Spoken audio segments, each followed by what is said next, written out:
This program is brought to you by Pussy Magnets. Put a midge on your friend with a pussy magnet.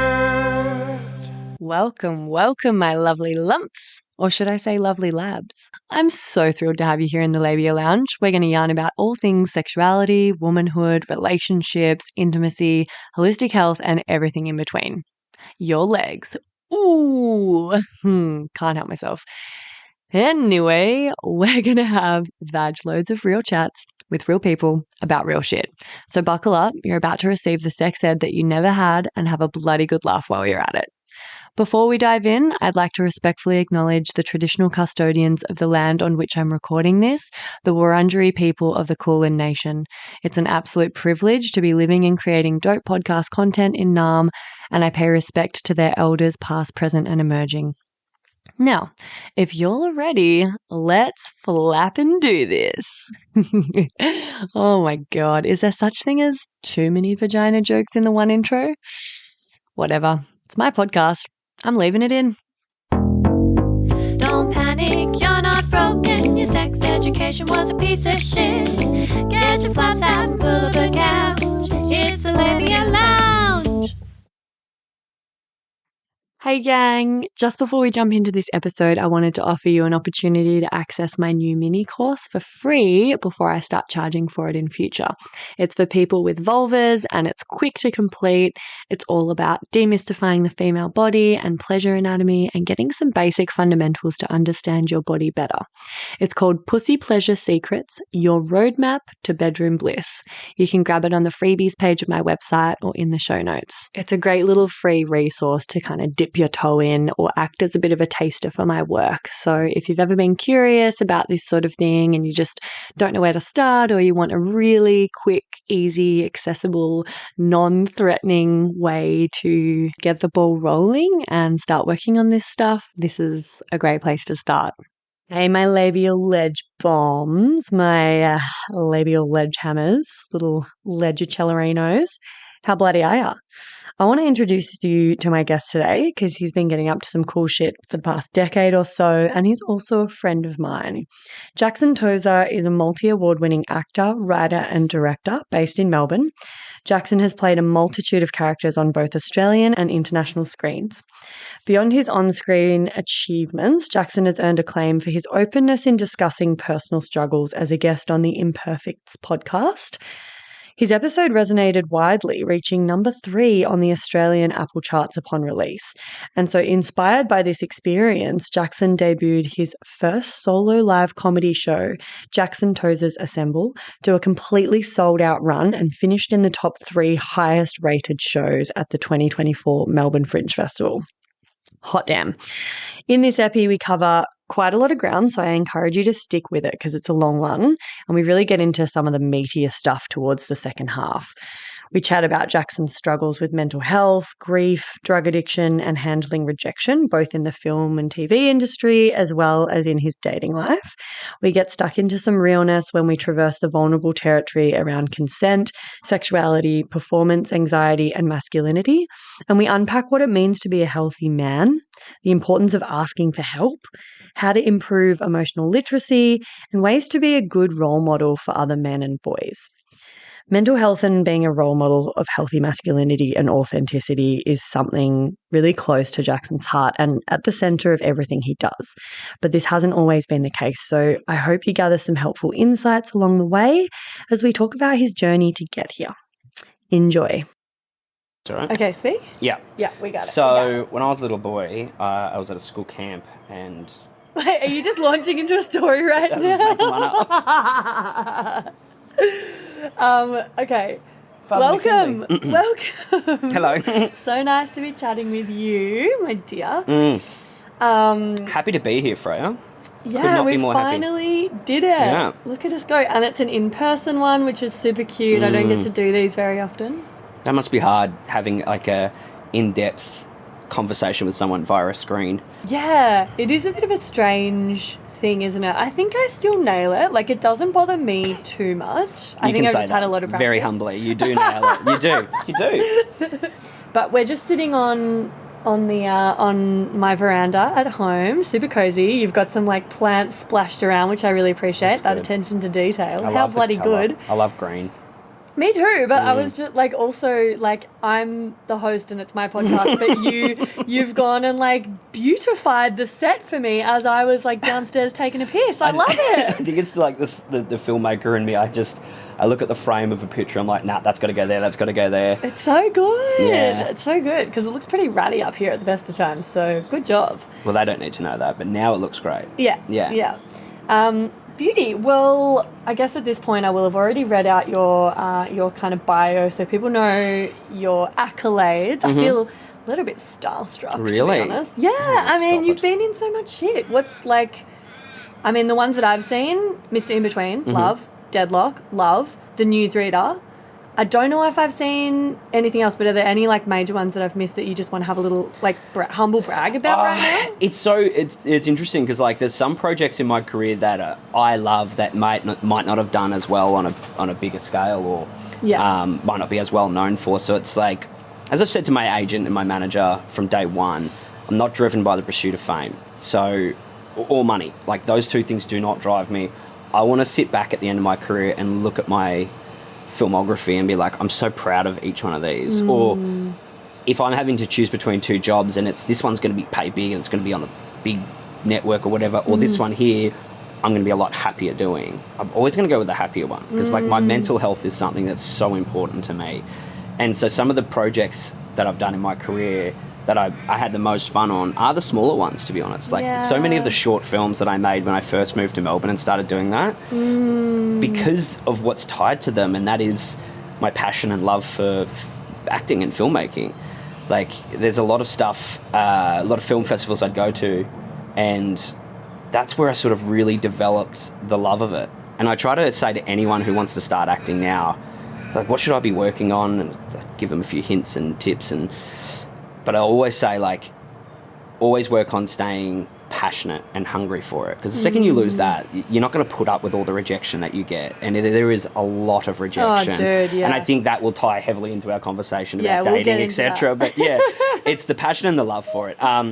But to humbly brag... I mean, there was the humble part. Like, you nailed that. Okay, now I'll get to the brag part. I don't even, yeah, get to I the did... brag.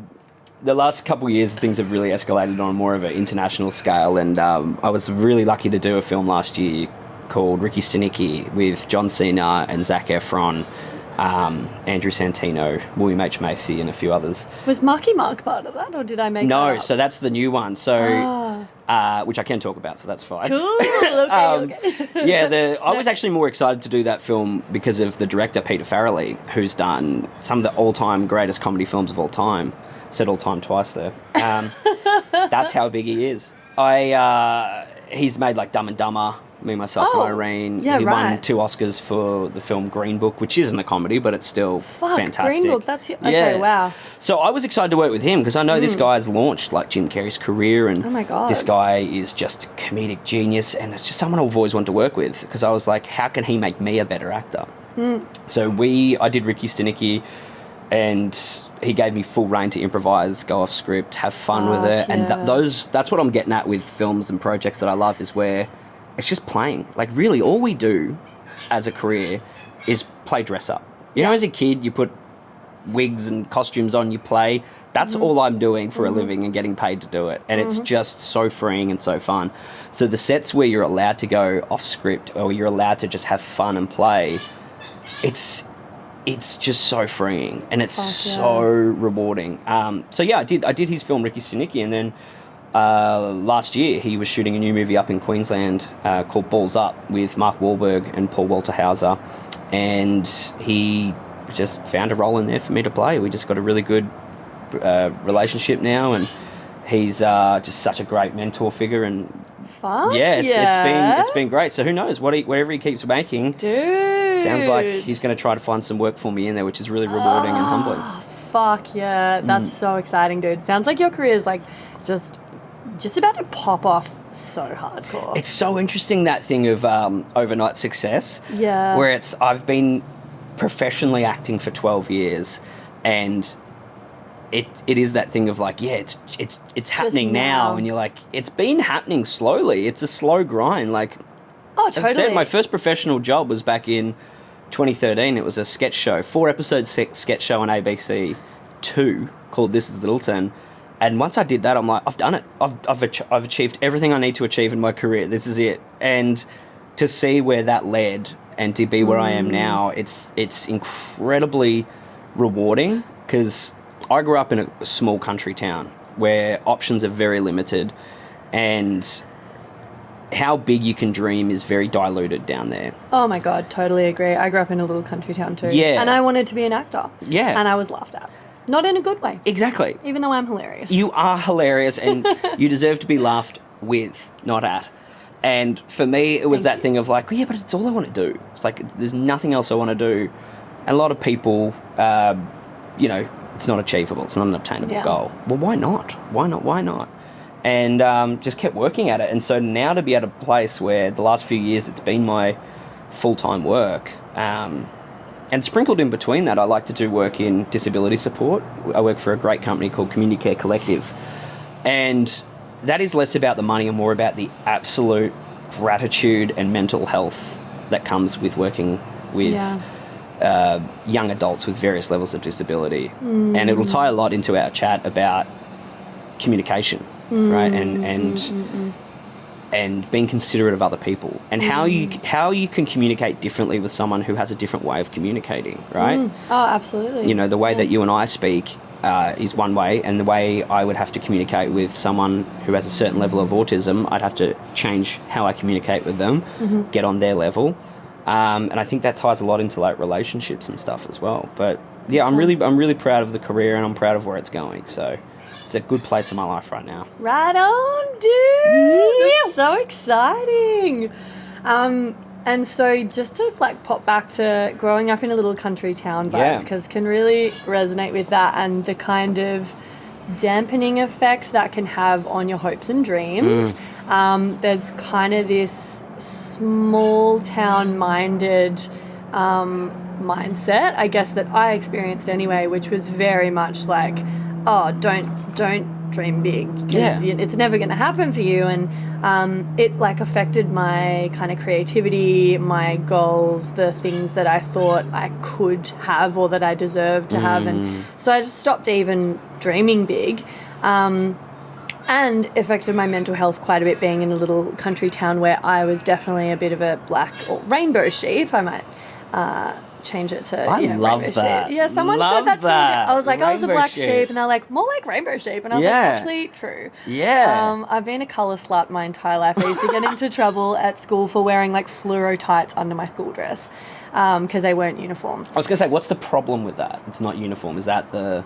yeah, it's not technically school uniform. I did it anyway. It was pretty lax at that school, to be honest. But even school uniform like dilutes your self-expression, right? I understand it. It's almost a form of discipline, right? Dilutes your self-expression. Oh, 100%. Like, that's kind of where I was going with that, is like it really didn't encourage the parts of myself that now I actually love the most and value the most. In fact, it actively worked against those and sort of tried to prevent them from developing.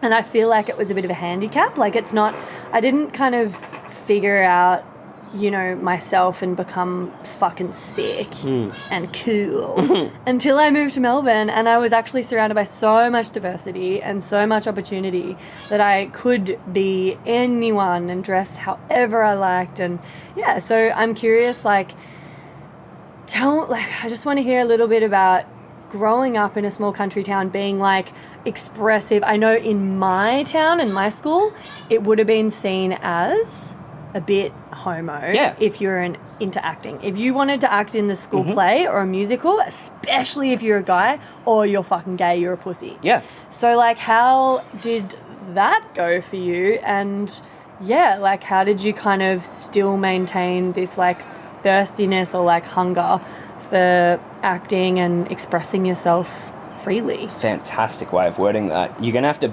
guide me back on track like bumpers at a bowling alley, because I have ADHD and I will bounce around from one thing to another. But I resonated with so many things you said in there. I mean, the first thing that really jumped out to me was when you said when you moved to Melbourne. and how different you were almost like given permission to behave and given permission to be who you might have always been, but never had a safe space to explore that. And it was celebrated. You were celebrated, and I think, and it's not in any way talking down a country town upbringing, because I love my hometown, Portland. It's my home. It's always going to be my home. I'm very proud to have been raised there, and I'm still proud to go back all the time. I love it, and I love the people there. And it gave me a really great sense of community. But I do think country Victoria during the 90s is not the most progressive place to be. And I don't think it's a very safe space to explore maybe who you are or who you want to be. It's not a real safe space to explore that. There's a lot of toxic masculinity. And that's something that I've spent a great deal of my life trying to challenge. And there's a certain standard for what people think it is, or it means to be a man, or it means to be masculine. And I think that standard is almost upside down, you know. I don't think toughness comes from swallowing your emotions and dealing with it internally. I think it comes from being able to express yourself and show vulnerability, because that is harder. That's why men don't do it. And I'm not going to bloody talk about my feelings. Fuck that. Why not? Okay, it's fucking too hard. That's what it is. Well, then do it. If it's that hard, you've got to do it. Confront it. So the thing that I agree with heavily is almost how like certain sexualities are affiliated with certain interests or traits. Yeah. I guess it's the same with gender too, you know, like, oh, we're having a boy, let's paint the nursery blue. We're having a girl, let's paint it pink. Why? Why is that colour associated with that gender or that sexuality? It's just an interesting social construct. But I do think when I see a lot of people from my hometown, the second they get to Melbourne and go to uni or start studying art or something like that, they come out as gay or they come out as queer or as lesbian, or they find who they are. And the sadness in that, to me, is they were always that person. They were just never allowed to express it. And that breaks my heart so much. And I do have friends who were in high school who, as soon as they left Portland and moved to a city where that is more accepted, that's when they became who they wanted to be. And that's why I'm really passionate about trying to challenge these toxic traits, because you should always be allowed to be who you want to be, especially if it's not hurting anyone else. You know, don't be a cannibal, obviously, but, you know, be who you want to be. And you're right. Like I love musical theatre. It was something that my mother and I really connected and bonded with. I remember buying her the DVD of Phantom of the Opera. Gerard Butler. There's a movie of Phantom of the Opera, and I grew up loving it, and it wasn't until a few years ago did I realise Gerard Butler is the Phantom, can sing, and he's amazing in it. Wow. But there's that association, right? You love theatre, you love acting, you're gay. You're a poof. You're a poof. You're a pansy. The amount of times I was called that, because for wanting to... And it's just so funny to me that the same people who would call me gay for wanting to do the school plays now reach out to me on Instagram that I've had some success in my career, being like, yeah, man, I tell everyone we used to be mates growing up. I'm like, no, you didn't. You bullied me for doing this thing. And now you want to be a part of it. It's quite rich, I think. And it's just why, like, I appreciate the people who had supported me the whole way. You know, my parents, my family, my friends, so much of the community. So you did have some support. Really did. I really did. Yeah, I've always felt very supported. Okay. And I do realise, like, anyone who's trying to put you down in any way, I think it's a lot less about you and more about them. Oh, absolutely. And that, you know, that's a little bit more prevalent, I think, in the small country towns, because there's just less people. There's less diversity, and so there's less role models of different ways to be a man, for instance, or... So true. You know, less diversity is really important too, and that's why inclusion and diversity on film and TV is really important, you know. If you can't get your role models in your small country town, you hope to at least see them on screens. Well, I grew up seeing straight white guys on screen my whole life, so I knew that I could obtain that goal. And that's why I do think that inclusion is it's so important, because you do want to be a young boy or girl and look at the TV or look at a film and be like, oh, I can be that, you know. I think that's so important. And when you are in these small communities where it is not very diverse, and for me it wasn't just sexuality, there was cultural diversities as well. Yeah. I knew very little about other cultures. Totally. Because I wasn't exposed to anything.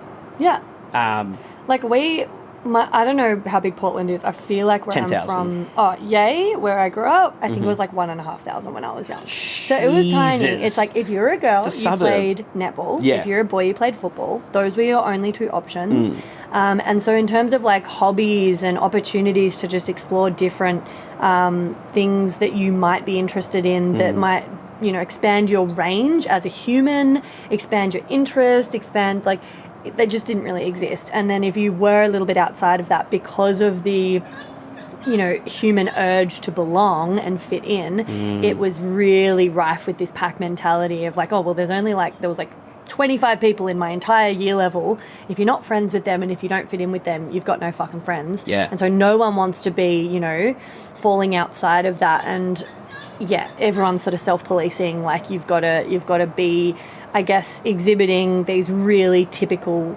like, behaviours of, like, the archetype that, you know, was okay as a man or a woman or whatever. But I want to chat a little bit about your beautiful friend in high school, because you said you had quite a bit of support. People actually did celebrate your plight to become an actor, which was beautiful. I definitely didn't have that. I remember in year 7, we had to all sit in a circle, first class, introducing each other. A lot of us hadn't met because we'd all come from different primary schools. God, that's vulnerable, isn't it? Oh, my God. And I remember... It's first impression too, right? Yeah, first impression. Did you make a joke or did you... No, well, they treated it like it was a joke, but I think the question was, like, introduce yourself, who you are, like, and what do you want to be when you grow up, which, firstly, I have a big issue with trying to, like, pressure kids to know that. I would love to talk early. about this as a subject on this. I would love to talk about this. Yeah, okay, it's perfect. really important. Yeah. We'll do that. Dude, I haven't even looked at my questions yet. Like, fuck 'em, no, don't I hit 'em. have so many. They're good. Yeah. We just, okay. We're in the zone. We can always do part 2. Yeah, and do you know what I said? I was like, I'm proud. I want to be an actress and a singer when I grow up. Because, like, that was the time of, like, Destiny's Child and Christina Aguilera. Australian and Britney Idol. Spears. Australian Idol, exactly. Pop stars. Like, oh, my God. So, yeah, everyone laughed at me and thought that was, like, a big joke because they were like, as if you could do that, and how fucking up yourself do you have to want to be a famous actress? Yeah. And I just remember being like, I'll show you guys, like, you just wait.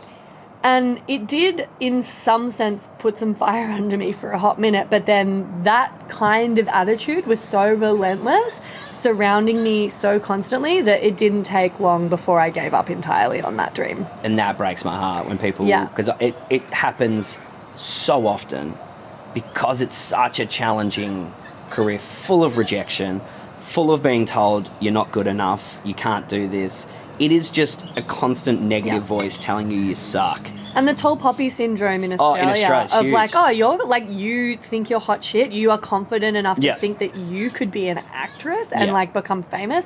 Haha, that's a fucking joke. Let's tear her down, mate. Because that confidence or that self-belief or that creativity and expression is threatening to me. That's exactly right. Because I do think it's a very fine line between arrogance and confidence, and I've tried to walk that line. You know, I took all my accomplishments down out of fear that I'm bragging about them, when really I should be allowed to be proud of the work that I've done and the sacrifices I've made. Like, to be 33 now, the financial, emotional, physical and mental sacrifices I've made for this is astronomical to me. And most people couldn't do it. And they don't see it either. And it's like, then you get a win and you feel like you can't celebrate it because you don't want to be bragging or you don't want to be arrogant about it, when really all it is you're just concerned about what other people think. Yeah. And that's a really tough line. But it does break my heart that people do give up on their dreams or careers because other people want to bring them down. That tall poppy thing is so prevalent in Australia. It's vicious, isn't it? It is so brutal. And in small country towns even more so. Like, I really got a lot of shit. Oh, you think you're a big shot, are ya? Yeah, and like when I left and sort of started a new life in Melbourne, you know, I lost friends because they're just like, you've changed, man. Yeah. So it's pretty it's pretty interesting, like just seeing that your growth and your expansion as an individual is not celebrated or acknowledged in a positive way and seen as like something that can inspire and bring other people along with it. It's seen as something that needs to be squashed and torn down or criticized because it kind of makes other people reflect on where they're at. And this like comparison thing, it just sucks. Like we're really taught to compare ourselves to others and feel, anyway. Do you know what I think made that a lot worse? Was COVID, was lockdown, and having spent so much of our time on the internet comparing yourself to everybody else in the world. Like, it is one of the most dangerous tools we have, I think, is Instagram and TikTok, because, and honestly, to some degree, also probably film, because it sets a real unrealistic version of people's lives, and you compare yourselves to that, and then you go, I'm not living that life, what's wrong with me? Yeah. And I see it with friends who have had children, and they go to their friend's Instagram, and their baby's all cute and quiet, and they're like, mine's crying, what's wrong with me? You know, because they're not posting the baby shitting themselves at 1 a.m. in the morning. They're only posting the good stuff. Okay, but hang on. I'm just gonna like be the rails on the bumper car right now. I went and rail pull off us there. back. This fine. We love this. Like you are very passionate now about mental health, men's mental health in particular, and I know you personally, and I know that you put a lot of things in place to protect your mental health and maintain it, because, you know, we'll get to how hard your career is on a person's mental health, but like I know that you're like quite conscious around doing things to just keep you on track. And I want to just hear about like when you became cognizant of this as something that you really need to put energy and effort towards, so that you don't just fucking fall into a heap. Yeah. You know? I had fallen into a heap. So I was very grateful and very lucky and very grateful to have done an episode of the Imperfects Podcast last year, where I went into full detail of my entire life story and how I got here and the struggles along the way. And dude, that was the most validating conversation I think I ever had. It was so incredibly healthy for me to talk about it.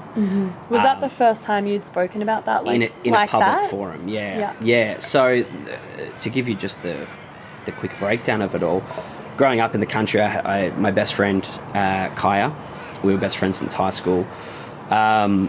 She passed away when I was 19.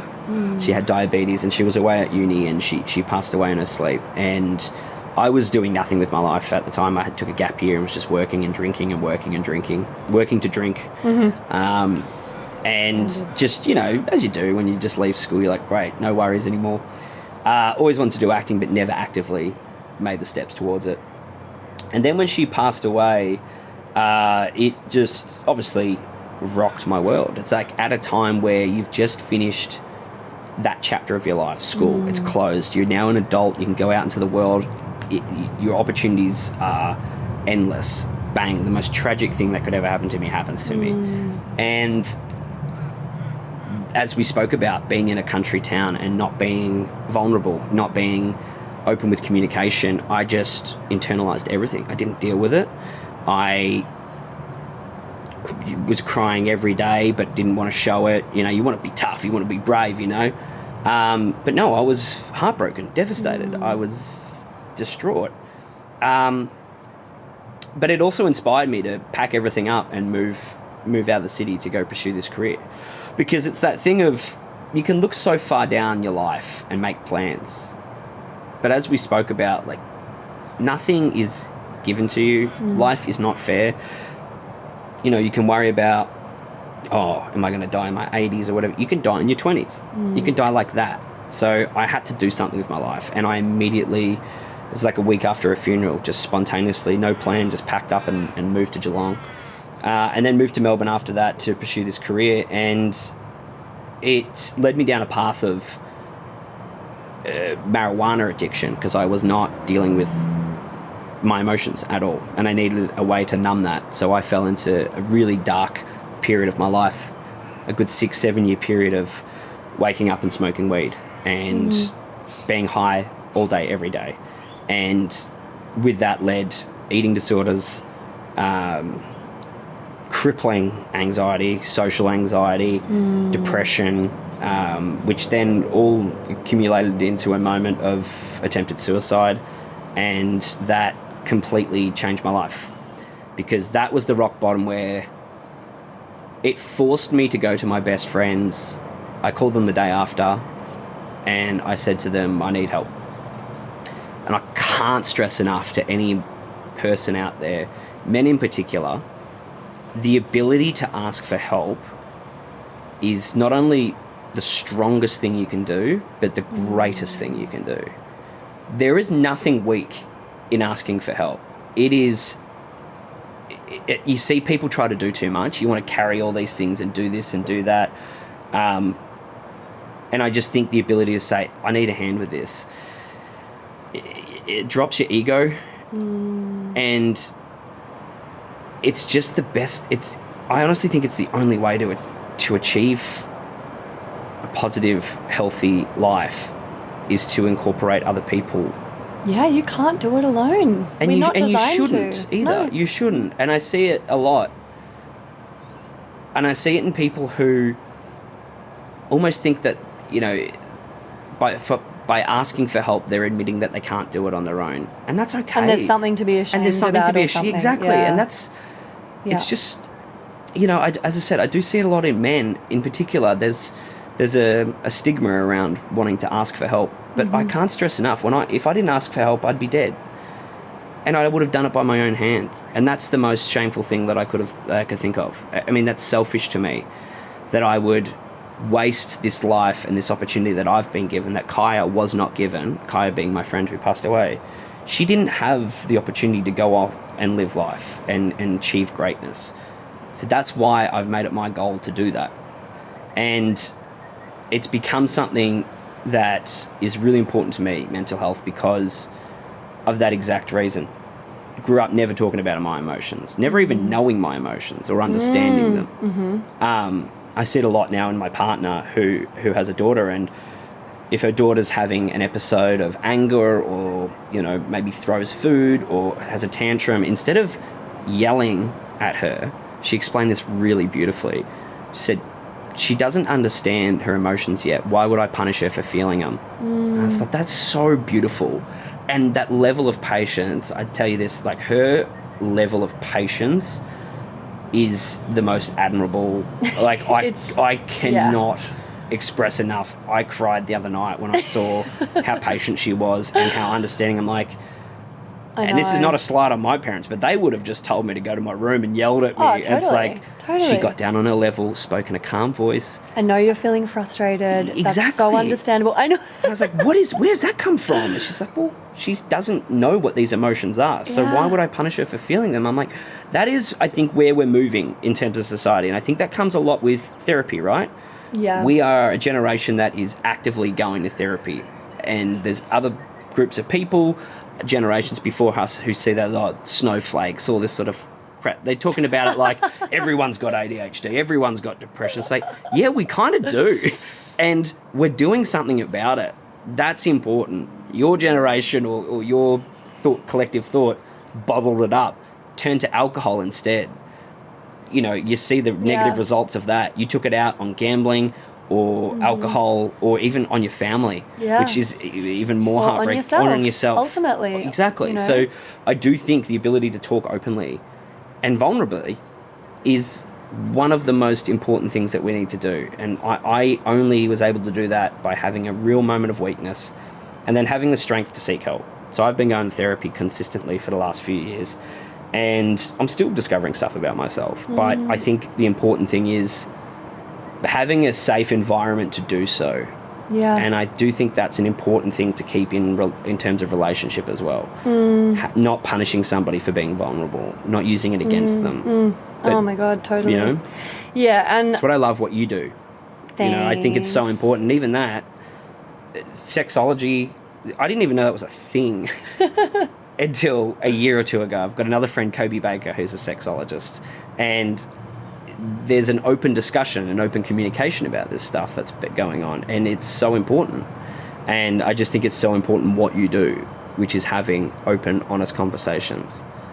Yeah, and I guess also just highlighting the way that gendered stereotypes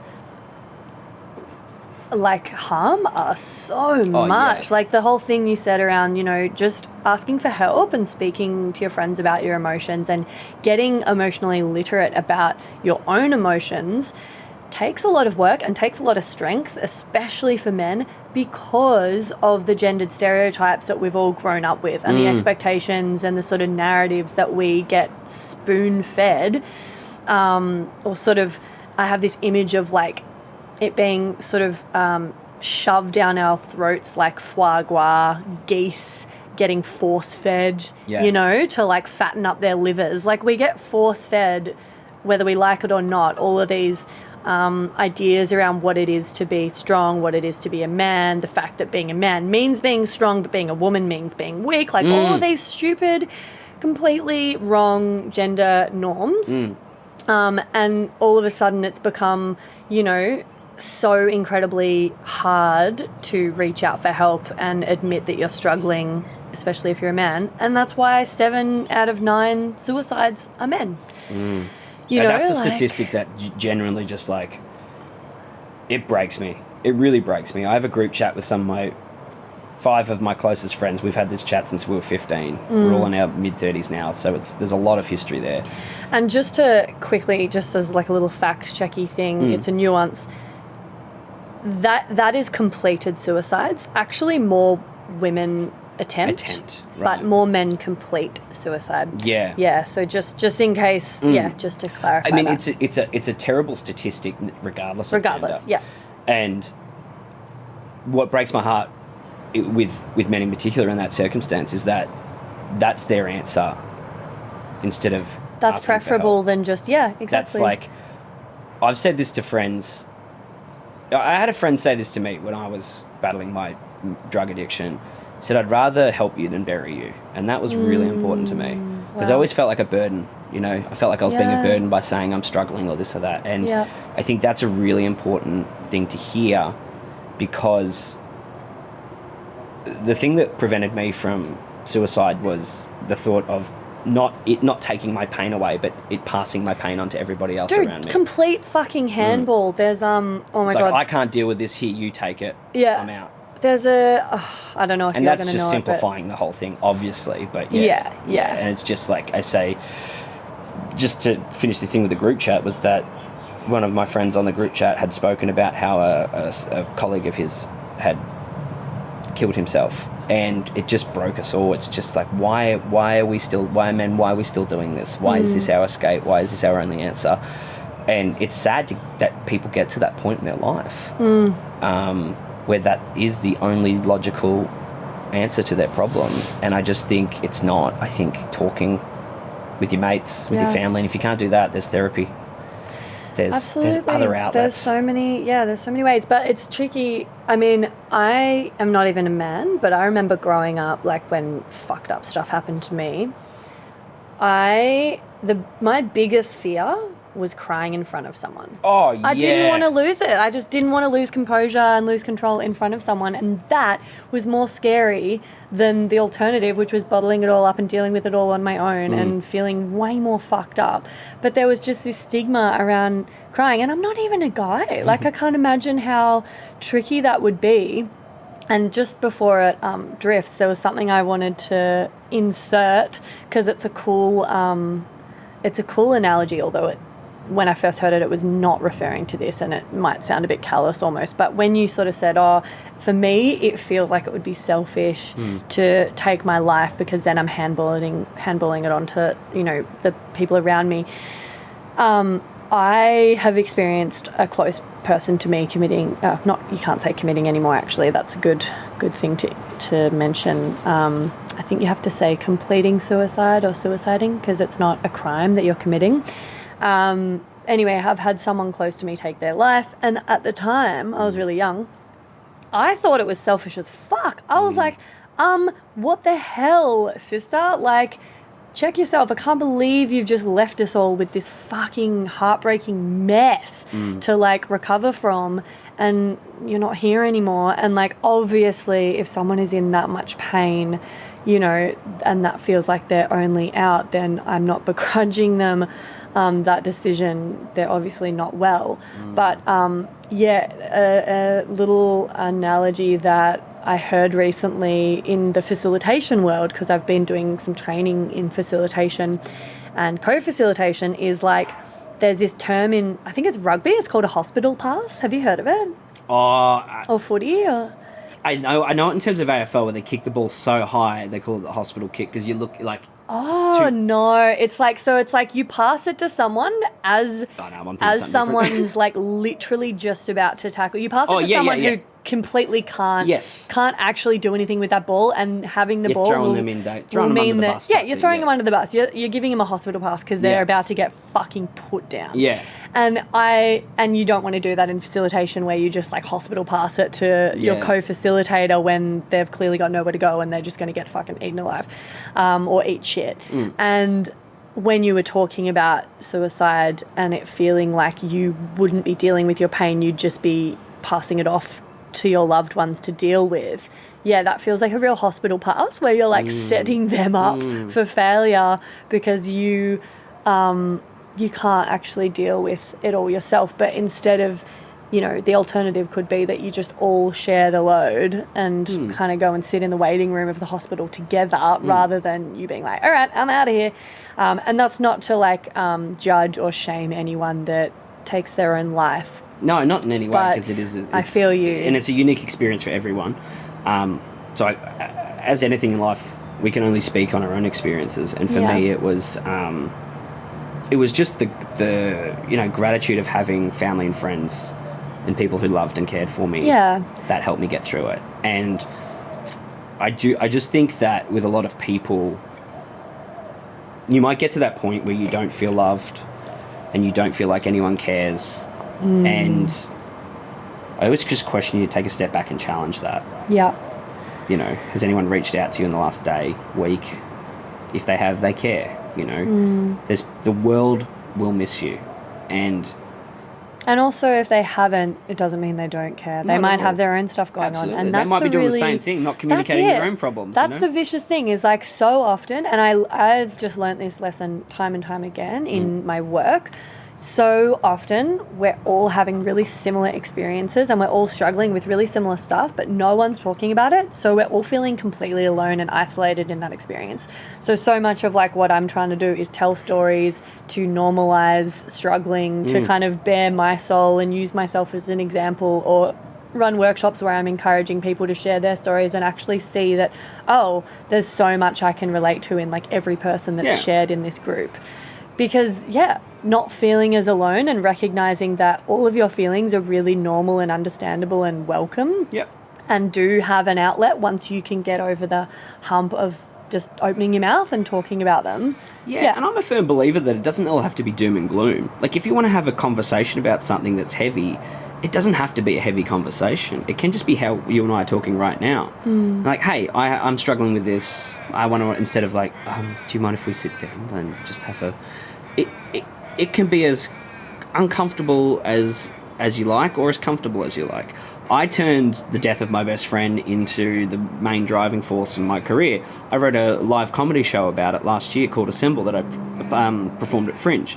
And it was... Sold out, by the way. Sold out, yeah. Sold out, a little plug. It was a 55-minute show, and it was 50 minutes of non-stop, silly, goofy characters joking around, and then 5 minutes of a very serious conversation that sums up the whole theme of everything I'm trying to say. And this is what I love about comedy and what I love about performing, is you can use comedy to lower your guard, and then you can sneak in there some real feelings, realness. You know? Ricky Gervais' show Derek is one of my favourite shows. It's so funny and so heartwarming because you'll be laughing your ass off, and then all of a sudden you start feeling emotion. You're like, oh my God, how did you do that? And it's almost a trick, right? Humour's such a good Trojan horse. Absolutely. that is a great way to describe it. Yeah, it is a Trojan horse. I do it with sexuality stuff that people also feel really uncomfortable with. I'm like, cool, let's get some humour happening, and then we'll slip stuff in before they've even realised that they might feel uncomfortable about it. If you can laugh in the face of adversity, you're bulletproof. And I do think, you know, if you are struggling to talk about something, find a different approach. Find a different way to talk about it. Well, and also it can feel like, I know for me, when my cousin, who I was super close with, took her own life, I was 15, just about to turn 16, and I remember, like, we had this, it's like little country school, everyone knows everything, and we had this little tiny room that we had this casual part-time school counsellor. I don't know anyone that actually saw her or spoke to her. Or, well, they probably did, but maybe they didn't talk about it. Yeah. And she pulled me out of class one day and no one's invited walking me back in. into maths being like, I just spoke to the counsellor. Yeah. I still remember, her name was Miss Lavoie-Pierre. That is a name and a half. I know, That's right? awesome. She was the token diversity card. She was literally the only person from anywhere other than, like, rural white Victoria. Where's she from? That sounds French. French, I think. You better say French. French. And she pulled me into her little room and I was just mortified. And I just remember, like, she was just asking me how I was and offering me an opportunity to talk if I wanted to. Not really putting any pressure on, but I just felt like my heart pounding. My eyes were doing this thing that happens when I get really, like, I don't know, anxious or uncomfortable, like flickering and like hard blinking kind of thing. My whole fucking body was just burning. I was so incredibly uncomfortable and horrified that she might, you know, open up a can of worms and I might cry in front of her, or that I might finally, like, it was like I had to have this armor on and I had to keep it all locked in to keep my shit together to just function and get through each day. And if she managed to, you know, just get through that armor a tiny bit, it was just all over Red Rover, and I would never be able to put a lid on it again, and I would just be a fucking hot mess. And it was truly scary. Like, I was really, really, really, really uncomfortable with showing vulnerability and that kind of realness on that end of the spectrum of emotions around anyone, especially like adults. And yeah, that's me as like a woman who's socialized as a woman, you know, to think that emotions are actually kind of okay to express. So, like, I can't imagine what it would be like for a man. Well, it's a very different experience, right? I mean, as a woman, do you feel like being vulnerable like that can be weaponized against you? Well, that's the thing. My relationship with being a woman and femininity was like, I didn't respect... I had internalized misogyny out the wazoo. I was like, women are weak, women are pussies, crybabies... Like, anything to do with femininity, I kind of resisted, and so I was a bit of a tomboy and I wanted to be tough. I was the oldest of 4 kids. I had a pretty abusive dad. I'd say that's accurate. Like, yeah. And I had to be really fucking strong, and I had to keep my shit together. So I didn't really have any role models of like seeing women doing that in a way that I admired or respected. And so I was like, well, I've just got to act like a fucking man then to like command that respect and be strong and tough. But what I was going to say is that that's where I started, and it just, every time I did like let a chink, you know, open in my armor and I talked a little bit here and there, like, it got easier. So I just needed to practice that skill of opening up and getting more comfortable with it. Like, it was mortifying in the beginning, and then over time it got easier and easier and easier, and now I'm like crying in front of fucking anyone and everyone. Like, you know, I'm way better at expressing my emotions and talking about them now through sheer practice and just normalizing that, and then finding other people to surround myself with that also normalize that as a practice that we're all agreeing to be comfortable with and share, you know? So it's like, it's fucking hard in the beginning, but the more you practice it, the easier it gets and the more normal it feels. So true. Like, I don't know, tears are just pain escaping the body. It's, where else does it go? I think I think crying is the healthiest outlet for your emotions, rather than bottling it up. It goes somewhere, or it builds and becomes something else. Stress, anger. People turn to alcohol. They become abusive because they don't know what you know, like the example with my partner and her daughter, like, I don't know what this emotion is, then fucking address it. Learn what it is and learn a healthier way to deal with it. And I think I was always embarrassed about crying. I'm a big crier. I cry all the time. I will sometimes cry in a song I've heard 30 times for no reason, or in a moment in a movie. I remember having to go to the hospital at like 2 a.m. when I was living in Geelong. I was having back spasms. I woke up with back spasms. No idea what was going on. My housemate drove me to the hospital. I didn't know what to do. I just panicked and went to the emergency ward. And they put me in a room and gave me some painkillers and whatnot. And the doctor comes in and I was just crying.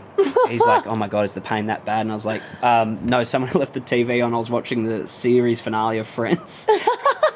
And when Rachel's like, I got off the plane, I was just weeping. I was like, I've seen this 20 times. Why is it hitting me? That's so cute. And it's just this thing of like, I was embarrassed. I was ashamed to cry. I remember getting concussed in footy and being walked off the field. And all I can remember is my dad's whispering me, he's like, stop crying, stop crying. Oh. And it was just, there's this weird thing of like, it's not masculine to cry. We all cry. Yeah. What makes it masculine or not? It's totally.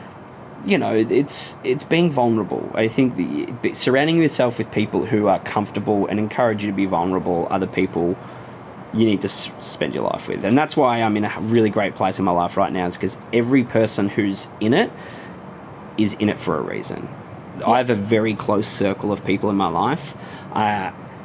You know, a lot of people get mad at me for not replying to them a lot, but I honestly have about 10 people who are my core people in my life, and I don't want to branch out further than that, because these people are really supportive, and I've done a lot of work on my mental health, and I just know I know who I need around me, and I know who I want to be there for as well.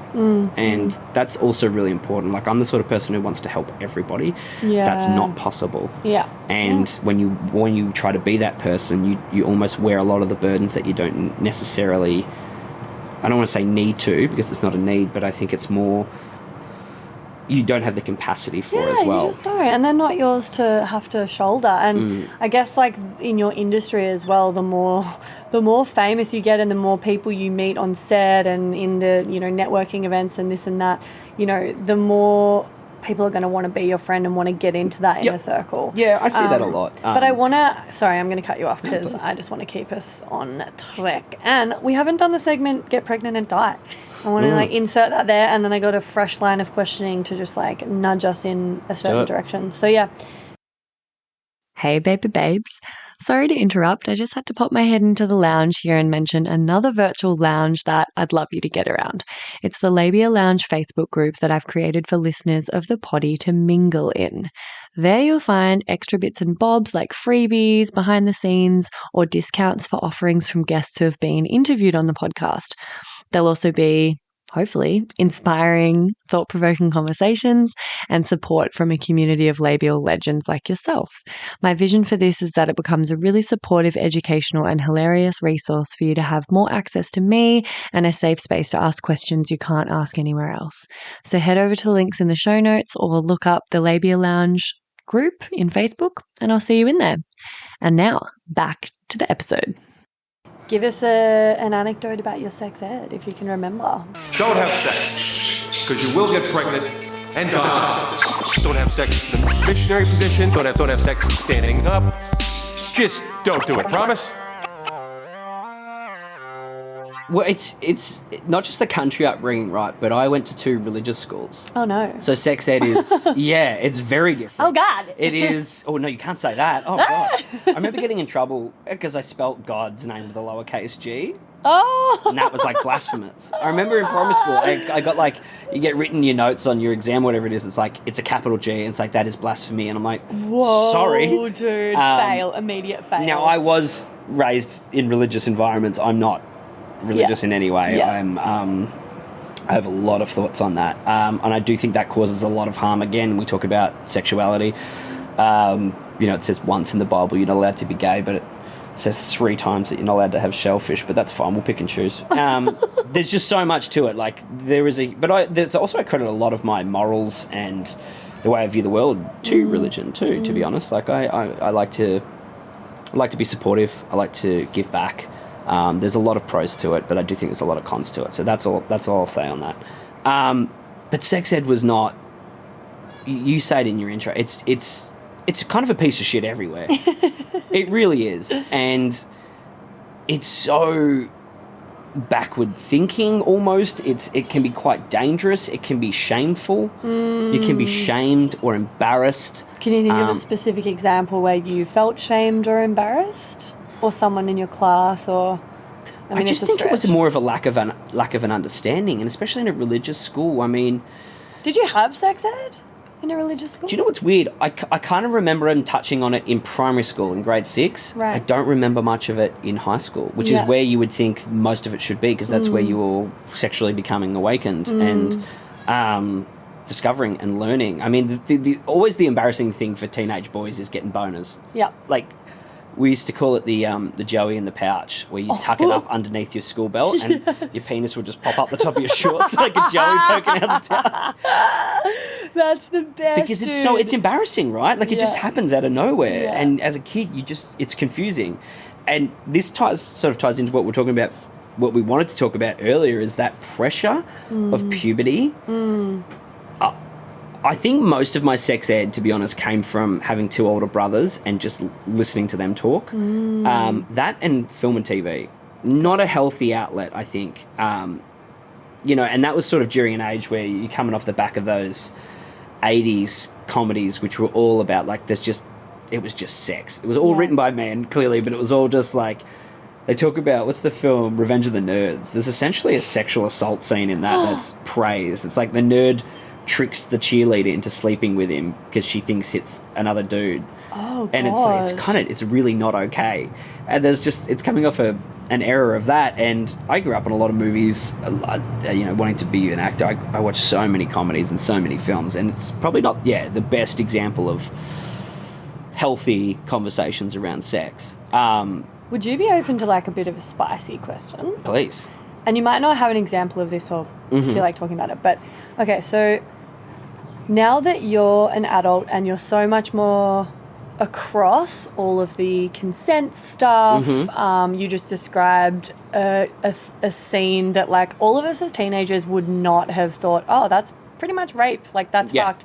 But now you're aware of that. Like, have you in that process of learning and developing your understanding of consent, look back at any particular moments when you were intimate with someone and just go, oh, fuck, like, I might have, like, accidentally sort of coerced them into that situation, or I was just running a script that I'd basically fucking seen time and time again in movies where, you're just really persistent and you just got to be, going after what you want and not taking no for an answer, because, like, girls actually do want to fuck you, you just have to be persistent. Or, like, not that you've been in that situation, but a lot of men I know do look back now and go, oh my God, I didn't know any better, but actually I think I put some girls in really awful situations without meaning to.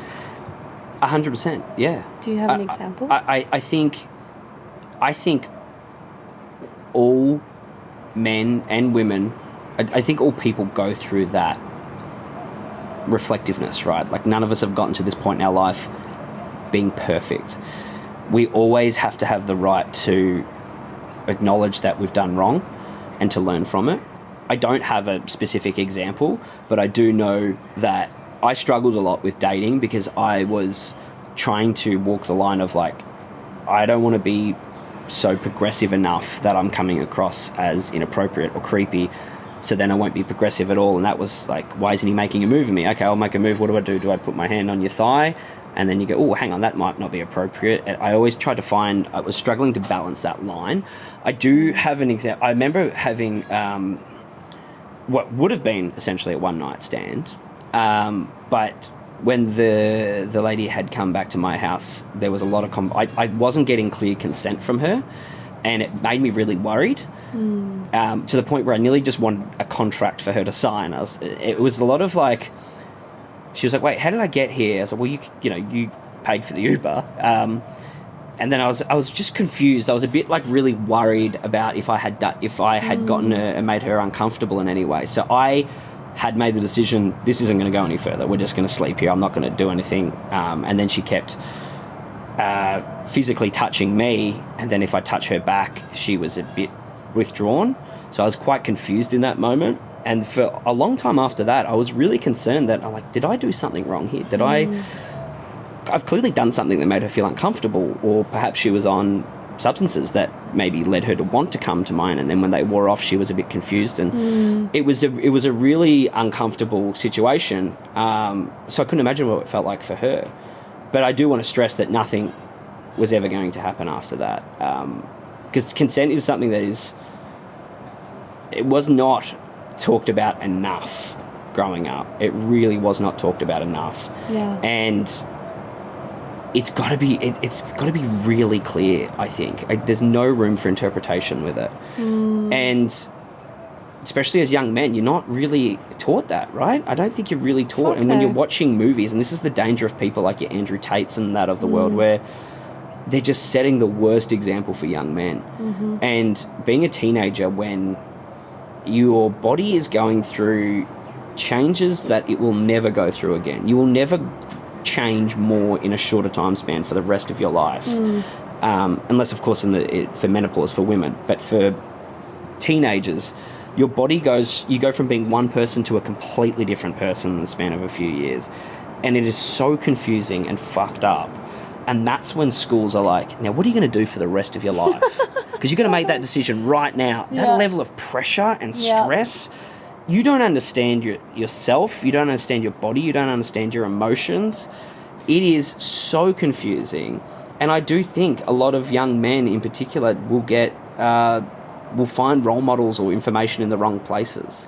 Well, and also now, like, there's the added layer for young boys of like, oh, masculinity is toxic and boys are bad and consent, you're all doing stuff wrong. Like, I think the way that we're trying to talk and educate is not that effective when it's making boys feel like they're being blamed or they're being punished for stuff that like men have done before them, but they're still teenagers. They're only just figuring this stuff out.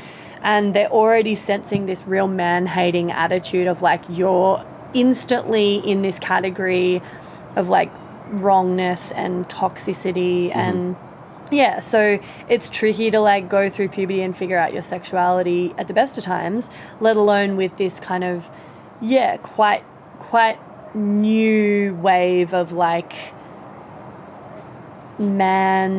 like attacking masculinity or something. Of course, I understand what you're saying, and I agree, because I've definitely felt it, and I've definitely been defensive of it in areas where I should have been less defensive and listened more.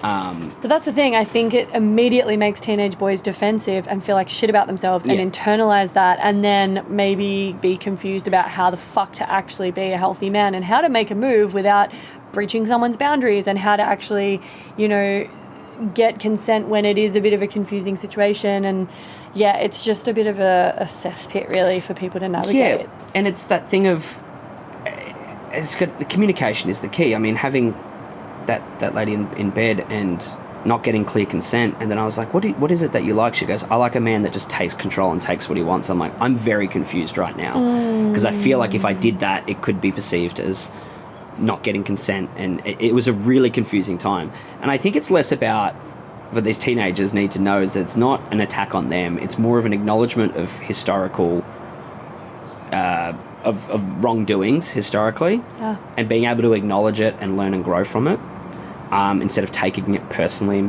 being defensive of it. I've had that in me with people who are like, all men are pigs, saying this to my face, going on a rant about how all men are disgusting, all men will do this, all men will do that, and me being like, I'm a man, right? I'm sitting right in front and I of actively you. am trying to fight against that. It's like, oh, not you. I'm like, well, then don't say all men. Yeah. And what I learn about that is it's actually not about me in that situation. Why I was getting defensive was because hearing that was validating the negative voice in my head that was telling me I am a piece of shit. And it's that voice saying, see, I'm right, you're wrong, you are disgusting, you are these things.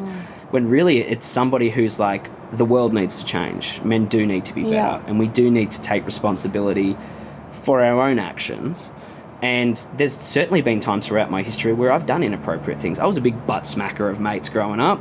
I've definitely been a butt smacker of housemates when I was like, you know what, that's actually really inappropriate. I shouldn't have done that. I apologise for that.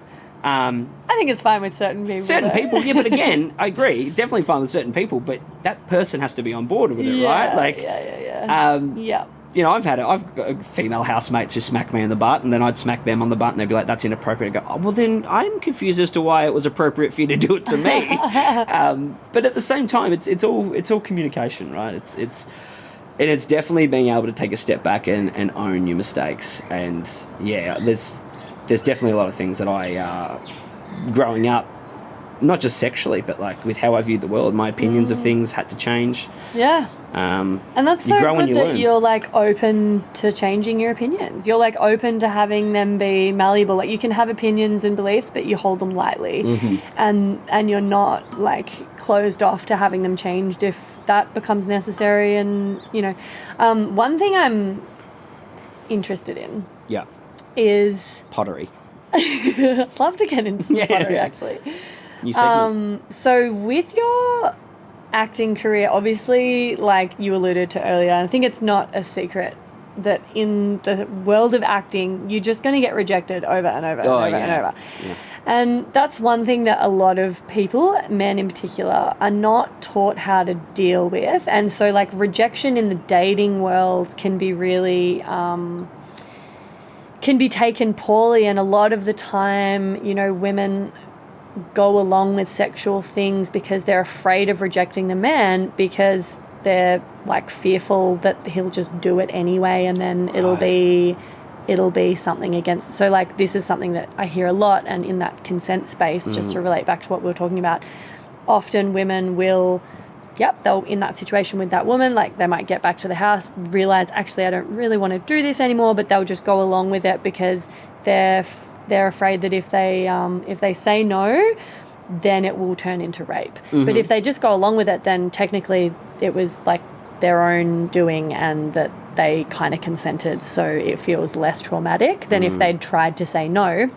And then this sort of less hectic reason a lot of people just go along with things rather than rejecting a man is because they're afraid it's going to hurt his feelings. And men aren't great at handling rejection and having their feelings hurt and their pride dented or their ego, you know. So I feel like practicing being rejected and, you know, just not letting that affect you so massively is such a skill to have in life, and you would have gotten so much practice at that. I want to like know if, like, one, how you handle the rejection, and two, like, does it still fucking hurt as much as it did in the beginning? Like, how do you make that mean something about you? And has it played into your relationship with dating and copping rejection from women? 100%. I'll need you to guide me back on track. Cool. Here, there was like 3 questions. But there's one thing that popped into my head that I think is really important to talk about in my industry, and that is, I think this came about as a result of the Me Too movement. But there's a role now within our industry called intimacy coordinators. Yes, how good is that? And I think that's a really important thing to talk about before I get back into the rejection thing. When you talk about women just going with it out of fear of rejection, I could not imagine the pressure of female actresses who are on set and the director goes, now just take your top off, get your tits out. And now you just kiss in there. When you're in that space and there's hundreds of people around you, and if you say no, you're holding up production. Yeah. And the disgusting thing of your Weinsteins of the world are there these people who are like, I have the power to destroy your career. Oh my God. So you do what I tell you to do, or your career's over. And to be in that position of not having time to think, contemplate, all you're thinking about is the consequences. I could never, as a straight white man, I could never understand what that would have felt like. The implication of having intimacy coordinators is, I think, the greatest thing we have. And it's for any intimacy. On Deadlock, I had to have... Michaela Banis was our intimacy coordinator. Fantastic actress, Michaela Banis. And they booked me in a session with her to have a discussion. I was like, I don't think there's any intimacy in my scene. She goes, but you're not wearing a shirt. That was what the conversation... Are you comfortable with not wearing a shirt? I was like, I didn't think that applied to men. I honestly didn't think about that. I would have thought, like, oh, yeah, it's fine. But I'm like, actually, yeah, it's a little yeah, I guess, like, if I'm insecure about my body, and it's a conversation we should have. And I was like, no, I'm fine with that. She goes, great, all right, let's move on. Is there anything you want to talk about? It's just this thing of, I also had to wear, I don't know I think they call it a modesty sock. I call it a cock sock. It's essentially, you put all your junk in a flesh-coloured pouch and you essentially look naked. Yeah. And that was, really uncomfortable. Like, it's a very vulnerable thing. As someone who's a large dude, who's not super confident in his body, but it was good to have a conversation about it instead of just being expected to do it. And so that is a really fantastic thing that our industry now has. I've actually been reaching out to a couple of intimacy coordinators because I want to interview someone. Yeah. And the best way Michaela described it, she goes, it just takes assumption off the table. Yeah. That's all it is. Yeah. We're not going to assume they're comfortable doing that. And even with anything intimacy physically in scenes, it's where's okay to touch, where's not okay. Because a lot of, historically, like a lot of men in a scene will be doing a sex scene and they'll just start grabbing parts because they're in the moment. They go, it's acting, where I'm in the moment. I'm just going to kiss her during this scene. It's like, well, she might not want that.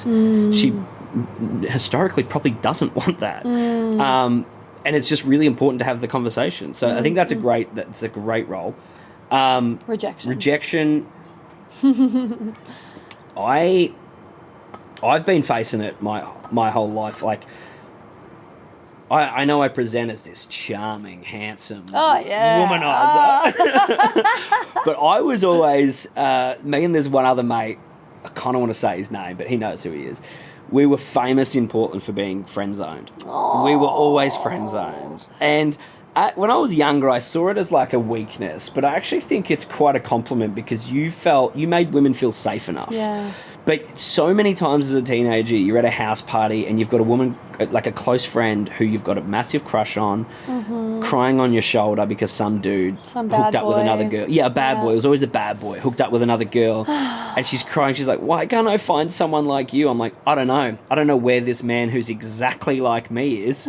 Maybe he's right here in front of you the whole time. And I kind of got accustomed to being rejected a lot through that. And do you think that prepared you for the rejection in acting? Probably. I mean, a little bit, maybe. Yeah, it's a different type of rejection because what I actually learnt through acting was, it's fucking hard, right? Like, you go for let's say you're auditioning once a week. You're essentially not just going for an acting role, you're going for a job, right? It's like job interviews. You're going for a job interview every week, but this job could change your life. And being told every week, no, you didn't get that thing, it beats you down. Like, it's a constant beating. And I developed tactics throughout my career. The first few years were really hard because you put everything on it. You're like, oh my God, if I get on this, it's going to change my life. I'm going to get paid this. I'm going to be on TV. I'm going to blah, blah, blah. And then you don't get it. You've almost already celebrated that in your head, and then you don't get it, and you're like, oh, that defeats me. And you feel worthless, and you turn it on yourself. The first tactic I learnt was the second I leave the audition room, take all of the work, all of the thoughts, all of the effort, the time, the hours, the unpaid work that I've put into this, let it go. There is nothing I can do between now and when they make the decision that will change the outcome. I have to let it go and move on to the next one. So for a while there, if I booked a job, it was more like, oh, I forgot I even went for that. That's a bonus. Rather than it's like if you're nominated for an award and you don't get it, you're upset. It's like, but you haven't lost anything. Yeah. If you win it, you've won something. If you don't get it, you haven't lost. But what I've learned throughout the years now is that, honestly, it actually has nothing to do with you. There's so many times in my career where I've lost work because of my look, my social media presence was one.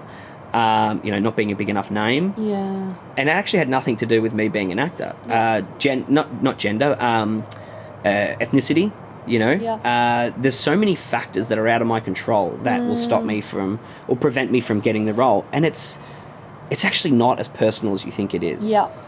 But that has taken quite literally 13 years of constant beatings to sort of get a grip on. And to be honest, it does still hurt. Yeah. Even now, I've spoken to you about a role I've gone for recently that could have completely not just changed my life but set me up forever, and I didn't get it. And I was very proud of how easily I could move on from that. But it hurts more because of how bigger the opportunities are now.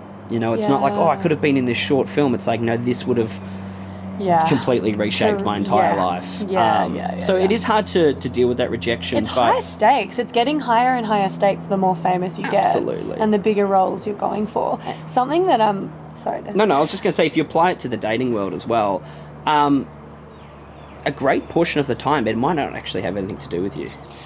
Yeah, well, that kind of segues into a thought I just had that I wanted to probably unpack in real time. I don't know how to sort of arrange my thoughts on this, but there's something around, so you got friend-zoned heaps, right? Heaps, yeah. And the kinds of, like, I would be blaming for that. I would probably be blaming the film industry for just only ever casting these, like, Chris Hemsworth fucking heartthrobs as the main character that gets the girl. And then, like, I imagine, like, just some of the roles that I know that you've done, they're not that, like, you know, lead character heartthrob. They're the funny friend, they're comic relief. It's like, so do you feel like... The duff, they call it, the designated ugly fat friend. Oh my God! I got the duff. I got the duff. So, like, that, getting these roles as the duff, that's like, one, surely got to be a bit of a knock to the old self-esteem. Oh, 100%. Which then in the dating world, you'd just be literally thinking, like, oh my God, I'm the duff. Like, no wonder I get friend-zoned. And then also, like, the way that roles are cast and the figures we see on screens really shapes what we see as desirable or attractive or cool or whatever. And so that sets a pretty impossible standard or expectation that a lot of women who grew up watching these films kind of set their sights on. And, like, I don't know if there's a question in this, but, like, how the fuck do you, I guess, integrate this knowledge of, like, oh, I'm the duff, or the roles that I'm getting cast for are, you know, never the leading man role or whatever, you know. It's knowing what value you do have in yourself. And I see it now with the partner that I have. She makes me feel and realise and understand that support is so much more powerful than a six-pack. Like, emotional support, and for the first... And maturity. And for the start of our relationship, it was a little... there was a little bit of, like, I'm not sure if you're real type thing. Like, I've never been treated like this. Why are you checking in with me? Why are you listening to me? Like, because, sadly, for a lot of women, they haven't experienced that. And... you know, I think that's why I was friend-zoned a lot. The reason she's crying on my shoulder at the party is because I'm listening to her and I'm comforting her. And it always was so confusing because society was trying to tell me to be the bad boy. You treat a woman like crap and she'll come back to you. It's like, doesn't feel good in me to do that. And, you know, and I'm not a saint, I'm not an angel. There's certainly been times where I have done that. I have treated women poorly. Whether it be intentional or not. And as I said, these are lessons that you have to learn throughout your life and mistakes you make in order to grow and be a better person. And that level of ownership of your own mistakes is really important. But I think rom-coms in particular might be more dangerous than people realise. Yeah. And it's what prevented me from even entering the dating world for so many years, because nothing ever lived up to the fairy tale that you're promised from a rom-com. Yeah. That's not how life works. It's a fabricated story. And a lot of people put that expectation, and you be in a relationship and you go, oh, it's not like it is in that movie. Like, my heart's not fluttering every day. And go, well, that's not what life is. It's not going to be that. There's going to be struggles and there's going to be challenges. It's not all going to be perfect. And I do think that, you know, a lot of the characters I have played are actually kind of the opposite of me. Like, you think Deadlock, even Mr. In Between, I love playing the toxic masculine roles because I know these people. I've grown up, like, it's almost, it's a fun outlet. It's a fun outlet to really, you know, live in that space for a little bit. I feel yuck after set. I do go home feeling a bit weird and feeling a bit gross. I know Leonardo DiCaprio spoke about it when he did Django Unchained and how often he was saying the N-word, and he spoke about how uncomfortable that made him feel. Wow. And Samuel L. Jackson just pulled him into shape. He was like, mate, we hear that word every day, get over it type thing. But it is, playing, like I see briefs every now and then. We're like, oh yeah, they're doing a new show. They're looking for a guy mid to late 30s, early 40s, fat, this thing or this thing. It's like the description, and your agent's like, yeah, we think you'd be perfect for it. And you go, Aww. yeah, thanks. Excuse this quick interruption. I'm shamelessly seeking reviews and 5-star ratings for the potty because, as I'm sure you've noticed by now, it's pretty fab, and the more people who get to hear it, the more people I can help with it. Reviews and ratings actually do make a big difference to this little independent podcaster, and it's really easy to just quickly show your support by taking that simple act of either leaving 5 stars for the show on Spotify, or even better, writing a written review and leaving 5 stars over on Apple Podcasts. Or if you're a real overachiever, you can do them both. That would be mad. If you're writing a review, though, just be sure to use G-rated words, because despite the fact that this is a podcast about sexuality, words like sex can be censored and your review won't make it through the gates. Lame. Anyway, I would personally recommend doing that right now while you remember, just to get on top of it and let me know you're with me on this journey. Thanks, gang. Enjoy the rest of the epi.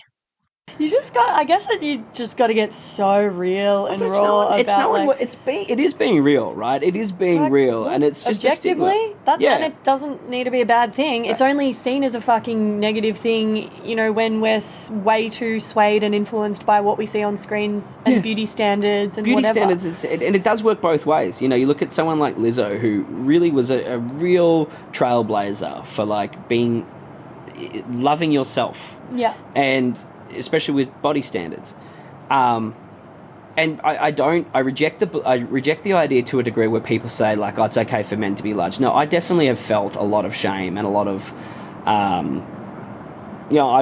won't name names or anything like that, but I do know there's been productions I've been on where I've been shamed for my weight. I've had directors tell me that. I remember doing a commercial and directors like, you have to let's get a pillow in here for him.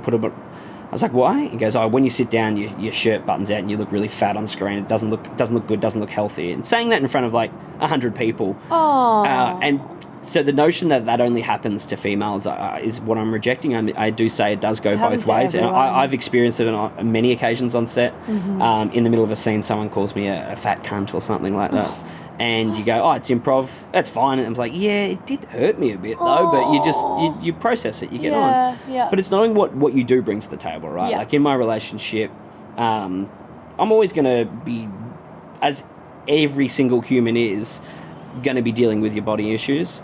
But it's what you feel on the inside, being validated for being comforting, for being there, for being supportive, for being caring, for being loving, for being funny. Yeah. Honestly, I do think all that rejection, all that, body issues that led to me being funny, finding a new way to stand out, having a new value. Did like being in this industry really impact your body image and sort of, has that been a big challenge being in an industry that's so fixated on looks? Yes. Again, I do want to stress, I could never imagine how much harder it is for women in that circumstance. I remember sending my measurements through to a wardrobe lady once, and she called up. She's like, are you sure these are right? I'm like, yeah, they're my measurements. She goes, are you sure? Because they're really big. I'm like, yeah, I'm quite a large dude. And, I just think with women it's even more so. You've got to be a certain look. You've got to be a certain shape. The pressure must be so much harder on them. Definitely, dude. Hey, I want to do the segment TMI. Yeah. TMI, we love it. Said TMI, we love it. Do you have a TMI story that you can share with us? And I know that before you were like, oh, I've got a story. And I was like, is it about your banjo? Is it about snapping your banjo string? Because everyone has a story like that. And you're like, oh, damn. Yeah. But I've had that sent in like 50 times, I reckon. It seems to be a rite of passage for men. It's so weird, because I remember when it did happen, though, that the lady I was sleeping with, it was caused by her. She had pulled my foreskin down way too hard. Oh, with her hand. With her hand. Ooh. And then we started intercourse, and there was blood everywhere. And the poor, the poor woman, she thought she'd had her period, so she took all the blame for it. And then I got into the shower. I'm like, ow, ow, and I noticed what happened. I'm so lucky to have a mum who's a nurse. I call her no matter what. Like, I speak to mum, and I called her. I was like, hey, this thing's happened. TMI. I don't know. Look, I think there's a lot of embarrassment that comes with bodies in general. I currently have what I think is a hemorrhoid. Okay. Is this your first hemorrhoid? Yeah, first. I thought it was a polyp. Okay. I tell you what, Google can be a great thing, but it can also be a horrible thing. Dangerous. Because I Googled it, and turns out I've got rectal cancer. Fuck, so I'm not entirely sure what's going on. Shit, you're dead, mate. But yesterday I had to take a Gaviscon for my heartburn and put hemorrhoid cream on my asshole, and I was like, I'm in my 30s now. That's humbling. Yeah, I was like... And I was like, said to my partner, I was like, should I go to the doctor? Like, I'm a bit worried. I don't want to go to the doctor. I'm a bit uncomfortable about it. It's like, why?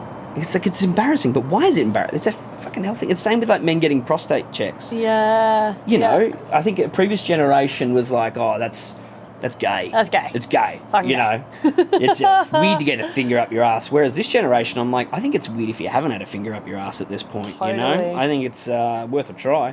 But I've got a really good doctor who's got a great sense of humour. My dad, very gratefully, has beaten prostate cancer twice. Oh wow! And when he was diagnosed the first time, I remember going to.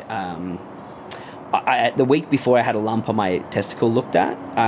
Turns out it wasn't a lump. I was a stoner at the time and just had created this scenario. I was like, what's that? Totally paranoid. And then a week later, I went in to get checked for a prostate check. And I'm in my early 30s, so not really the time to get checked. And he said, let me get this straight. Last time you were here, you wanted me to play with your balls. Now you want my finger in your ass. Oh, my God. And that is a prime example of being able to use comedy to deal with something that's difficult. And I was like, you're going to be my doctor for a long time with that sense of humour. So, yeah, I'd say too much information is the fact that after this podcast, I'm going to have to go put some cream on my bum. On your hemi? On my hemi. Do you get your partner to do it? She did. She put it on the first time. Bless. And then I was like, I noticed my voice went up like, that's enough. Because I think she was really enjoying the...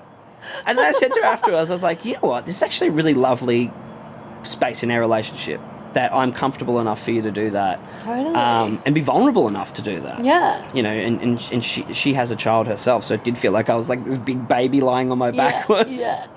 Being taken care of. All right, next question.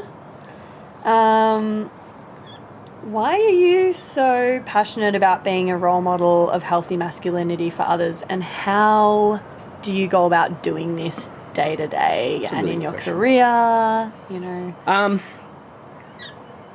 I think it's important to be vulnerable, to show others that it's okay to be vulnerable. Again, I can only speak from my own experiences. So I know I've said a lot on this podcast. I've used the phrase for men in particular because that is the demographic that I'm trying to encourage and challenge. And we speak a lot about the wrongdoings of men historically. Now, whether I've contributed to that or not, whether that be an active decision I've made or not, it's not relevant. The fact is, horrible things have happened because of men. And that's not to say horrible things have happened because of women. I'm just specifying here that if men don't have a healthy role model, they're going to find unhealthy role models. And they're going to think that's how their life should be, or they need to act that way to be that certain thing. There's a huge... I'm not a political person, but there is a huge danger with someone like Trump being in power. The inability to own your mistakes or to take accountability and responsibility is something that I think is really dangerously being subconsciously taught to young men. Yes. Yeah, don't accept or don't admit fault or flaws or weakness. Yeah. There is a narcissism that comes with it. And gaslighting, because if you stand your ground but you actually are wrong, then you're making everyone else feel like fucking crazy. Yeah. Agreed. And I think everything I say, like, it can apply both ways, right? You know, I even saw a video on Instagram this morning while I was taking my poo, because I had to, just get it out before I put the cream on. And it was like a man showing evidence to his partner that she cheated on him. Here's the footage. And she immediately, without taking responsibility, was like, why are you spying on me? Why'd you set a camera up? It's like, you took no responsibility for your actions then. You were actually the one in the wrong. Yeah, everyone's capable of it, for sure. Absolutely. And I just think, growing up, I couldn't necessarily think of some really positive male role models in that regard. There were in my personal life, for sure. I think being in a position of someone who is on television and... as much as I actively don't want to be a part of the limelight outside of it, I want to be an artist and a performer. I don't want to be a celebrity. But if anyone's looking up to you in any way, I think you need to set a good example. Now, you don't have to be in any way famous. You could be a teacher at a school, what you do. You could be an uncle, a neighbour. Yeah. Since having nieces and nephews, it really changed in me how my actions affect others. And I think it's incredibly important to always set the best example for them,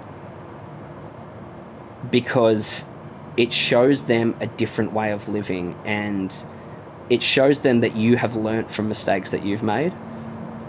Again, I don't think it's incredibly healthy to spend too much time beating yourself up for mistakes you've made. It's more important to reflect on them and find ways to grow from them. Totally. And I think in a generation of technology, with the amount of different people that you can be influenced by, that's why I really hate the idea of influencers as well. Even the word influencer is disgusting. It's like, really, what a lot of you are doing is you're half naked and you're dancing. What are you influencing? Someone from my hometown, Chloe Hayden, who's a fantastic actress, she is autistic and is a huge advocate for autism awareness. She's an influencer in the best possible way. She's educational. She encourages others to be who they want to be and who they are, and there is no shame that comes with it. So something like that is she's a really important role model for young women. And even men. She's just a great example of, she has autism. Sorry, she is autistic. I think it's important to specify, because autism is not a disease, it's something you are. And she sets an example of, like, look what you can accomplish. Don't let people tell you that you can't do this thing. Because I grew up being told I can't be an actor. It's not achievable. Since being an actor and having success in film and TV, it warms my heart how many people from Portland have actually reached out to ask for guidance. How do you get into this? Chloe was one. I remember speaking a lot with Chloe's mum in particular, because she was quite young at the time, asking me questions about how I got into it. Yeah. How did I do it? And it's just that really humbling feeling of, like, oh, wow, I've broken some ground here, and I can send the elevator back down to the next person so that they can come up. And in Chloe's circumstance, she's probably faced more adversity than I could ever imagine. And she's still able to give back and be a good role model. And, the more famous you become, whether you like it or not, the more influence you are going to have. I'm curious, how can you, as a man, create more spaces for authenticity and vulnerability for other men, through the way that you be and you lead and you talk? Are there things that you kind of consciously do now to try to role model that and create, or even if you have suggestions for other men to help create spaces in their personal lives? Do you have any ideas around how to normalize authenticity and vulnerability? Yeah, it's doing what we're doing now. It's talking. It's talking about it. When I did the Imperfects, the amount of messages I received from that was so humbling and overwhelming. Of course, I was getting 50, 60 essays a day from people I didn't know about how, telling me their own story, and it became very overwhelming because a lot of them were seeking help from me. I'm not a mental health professional. I'm not in any way able to offer that help, but there is support out there. But I do think, as I stress to everyone who I had the capability to reply to, that the fact that you were willing to talk to me about it or open up about it is the first step. Yeah. It's finding people within your life who you can talk to, not necessarily to go, here's my problem, you solve it, but by talking about it is actively putting the steps in to solve the problem.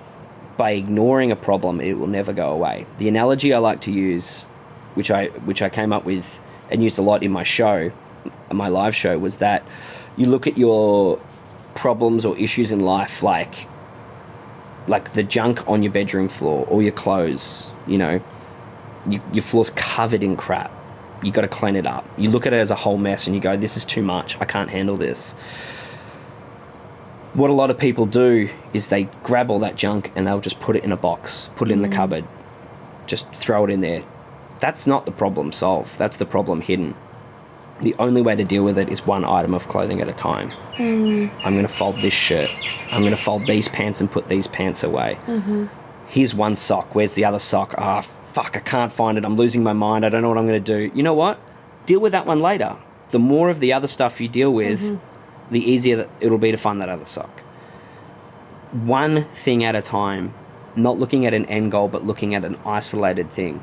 I don't look what's down the road. I look at the next step that I have to take. Yeah. And I think the importance of being a role model and what it is to do is to just show people that it is okay to not be okay. Find a friendship group, have a group chat. Every now and then, just check in. How you guys doing? Or be the leader. Yeah. Just do something vulnerable. That's it. It's like I'll often give this as homework to clients, and it applies to mental health as well as sexuality. But often, you know, people sort of say, I don't have anyone to talk to about this stuff. It's not really talked about in my family. It's not really talked about among my friends. And I'm like, cool, I get why that is, but also that doesn't have to be the case. Yeah. Like, actually, people are fanging for an opportunity to talk about this stuff and to find safe spaces to discuss it and normalize it.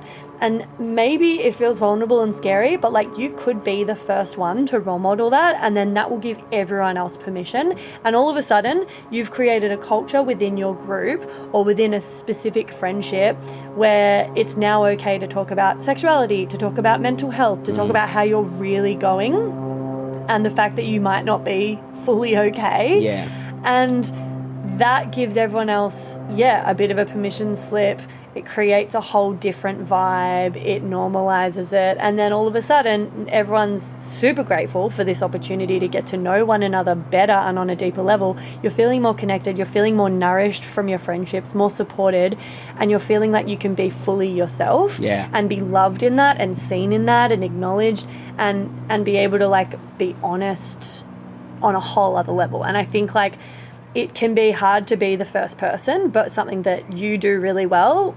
The Imperfects podcast was the perfect example of how people respond to that. And I do this as well, is I try to really like role model it and walk the walk so that other people go, oh, okay, well, I guess it's okay for me to also do that then. Like, that's just set the precedent, you know? Yeah. And you can be that person in your group or with a friendship. Like, obviously, if people are just not safe spaces and you can really feel that, don't bother. But I would start questioning the people you surround yourself with. And you don't have to go full gung-ho straight away. You can dip your toe in. You can just like leave a couple of breadcrumbs or plant a couple of seeds and see if people nibble, see how they start responding if you just like drop it down one little like minuscule layer of realness at a time. And if they're responding positively, then awesome, keep that trend going. And you know, like, I agree with everything you said. I think a huge thing for myself and my friendship group was Are You Okay Day came up. And on a group chat, I just jumped on. And as I said, I've been friends with these guys for more than half of my life. And I just went, God, I'm not okay. And just told them. And then what came from that was a message of support. And then each of them listed something that they weren't dealing with well. And I think you find it's a domino effect, right? If you're in a group environment and someone's being vulnerable, it will bring out the vulnerability in you. And you talk about a lot of people who are too scared to bring it up. You might be in a group of, let's say, 6 people who all want to talk about their feelings, but no one's willing to do it. Be that person. That's why it's brave. It's brave. Be that person. Also, if you think someone's struggling, well, just check in. You know, I think one of the biggest tragedies, my brother in particular talks about a friend of his who took his own life. He's slowly come to terms with the fact that there was nothing he could do to help, but he is constantly living in regret about, I wish I could have been there for him. Why didn't I call him? Why didn't I send him a message? And I think you start warping reality and you go, I was going to call him that day, but I didn't. And then you feel the guilt of that. And I think checking in, you know, when I was at the worst of my drug addiction, I was yearning for help, but I just did not have the courage to ask for it. Sometimes it's better to offer a hand than be asked for one. Yeah. And I think it's really important to check in with people. And it can be as easy as just checking in. And asking that follow-up question. I think, like, there was something that was highlighted. I can't remember what organisation did, but the last time there was an Are You OK Day, they were like, especially with men, it's really important to ask more than just, are you okay? Yeah, fine. Okay, cool. Are you okay? Yeah, fine. No, but like, actually, like, how are you actually going? And then, you know, especially if you can tell there's something there, but they're not really able to speak it, role model it for yourself. Be like, oh, okay, well, I'm glad you're doing well, but like, I've got this stuff going on. And then it's like, oh, okay, that's what we're doing. Cool. Yeah, and it could be a different wording of the question. Instead of, are you okay? It's like, just tell me what's going on in your life. Yeah. And they might get to that point instead of being hit with a confronting question straight out the gate. You know, you start talking, go, this, and that. And to be honest, actually, can I talk to you about this thing, you know? Yeah, absolutely. Back to, like, expectations placed on men in, like, a sexuality space. What have you got to say around, like, the sort of pressure and expectation on men in the bedroom and in the dating world that you think are kind of bullshit, that you're sort of also trying to debunk and, like, shift the narrative around personally? Yeah, I think it kind of actually a little bit goes into the question about poor sex education. During, you know, I was undiagnosed ADHD up until I was in my early 30s. I was battling drug addiction. So to give you a quick breakdown of that, that means that my brain was not getting dopamine. ADHD brains struggle to get dopamine. They don't produce as much of the chemical that makes you feel joy and happiness. So I was finding quick fixes for that, food being a huge one for me. But the other one being porn. So there was daily, I was masturbating to porn, not for any sexual gratification whatsoever, but just for the dopamine of it. And so by consuming that amount of porn and almost rewiring my brain to be like sex wasn't this thing of intimacy or connection, it was just to get this chemical feeling or the end result of it. And I think taking something like that into the bedroom is that if you're consuming so much porn like that, I think you're getting, like rom-coms, you're getting the wrong example of what a positive, healthy sexual relationship is. And there was a lot of times in the bedroom where if the woman wasn't reacting the way that she does on porn, then I'm not doing a good job. I have a deep insecurity about premature ejaculation. You know, if you're not lasting more than a minute, then something's wrong with you. Whereas it's a legitimate thing that men will go through. Some women find it a compliment, funnily enough. Like, oh, wow, he's really attracted to me. And there's an embarrassment. And even having conversations with my partner about, like, if I have finished first, then I feel guilt that I haven't been able to finish her. And to understand that it's not about the finishing part of it. It's about the connection and the journey of it. And to say that just because that person, whether that be you as the man or her as the woman, haven't finished, that doesn't mean that it wasn't a pleasurable experience. And I think there's a lot of stigma around that. Again, which is why I think it's amazing what you do, having such open conversations about sex. It goes into mental health as well, right? Yeah. Being vulnerable. It's a taboo subject. You're not allowed to talk about it. Hey, me again. If you'd like to support the potty and you've already given it 5 stars on whatever platform you're listening on, I want to mention that you can buy some really dope merch from the website and get yourself a Labia Lounge tote, tee, togs. Yep, you heard that right. I even have Labia Lounge bathers. Or a cute fanny pack if that'd blow your hair back. So if fashion isn't your passion though, you can donate to my Buy Me a Coffee donation page, which is actually called Buy Me a Soy Chai Latte, because I'll be the first to admit I'm a bit of a Melbourne cafe tosser like that. And yes, that is my coffee order. You can do a once-off donation or an ongoing membership and sponsor me for as little as 3 fat ones a month. And I also offer one-on-one coaching and online courses that'll help you level up your sex life and relationship with yourself and others in a really big way. So every bit helps because it ain't cheap to put out a sweet podcast into the world every week out of my own pocket. So I will be undyingly grateful if you support me and my biz financially in any of these ways. And if you like, I'll even give you a mental BJ with my mind from the lounge itself. Saucy. And I'll pop the links in the show notes. Thank you. Later. It's a taboo subject where it's ridiculous because we're all here because of sex. Well, you know, obviously in the case of like IVF, etc., but it is something majority of humans do, and we don't talk about it. As a man in particular, I do think the biggest stigmas that I've had to deal with is penis size and premature ejaculation, which is two things that are completely out of my control. So why am I being self-conscious about something that I have zero control over? And I think it's a case of being in a healthy relationship with open communication that you can deal with and confront and talk about those sort of issues. Big time.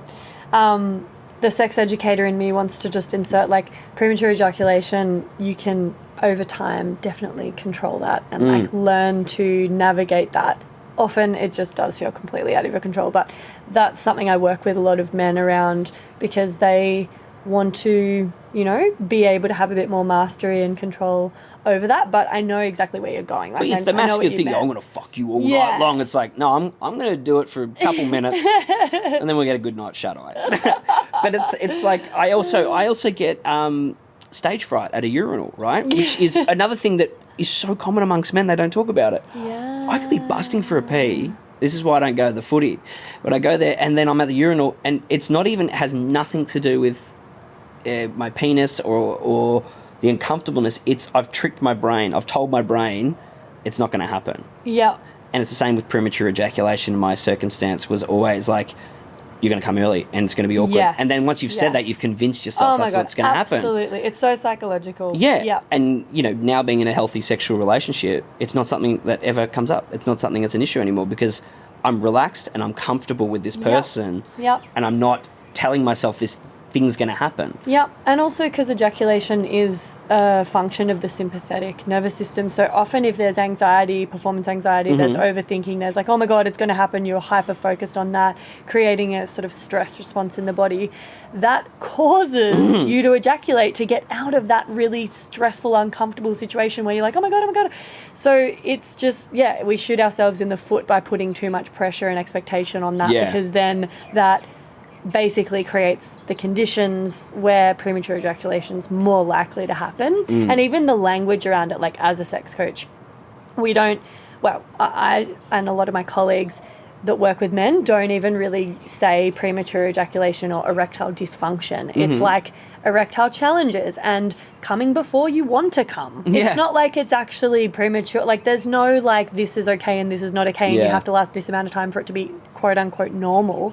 It's like, okay, are you like unsatisfied and it's impacting you that you're coming as quickly as you are and you want to do something about it? Cool, we can do that. But like the pathologization of male sexuality and being like, you have a pathology, you have premature ejaculation and you need Viagra or like that I have a real issue with. Yeah. Because it is so psychological. And if you're feeling really comfortable and safe, often for a lot of people who have experienced coming too quickly for their liking, that just disappears because all of a sudden they're not in fight or flight. They're not having, they're not needing to have this like sympathetic response of like a quick release because they feel safe enough to just dwell in that space and they're comfortable and they like can relax and just be present, and then their presence with their partner and their sensations is far outweighing the sort of like stress response and the overthinking that comes with like, oh my God, I'm going to jizz too quickly. Fuck, I'm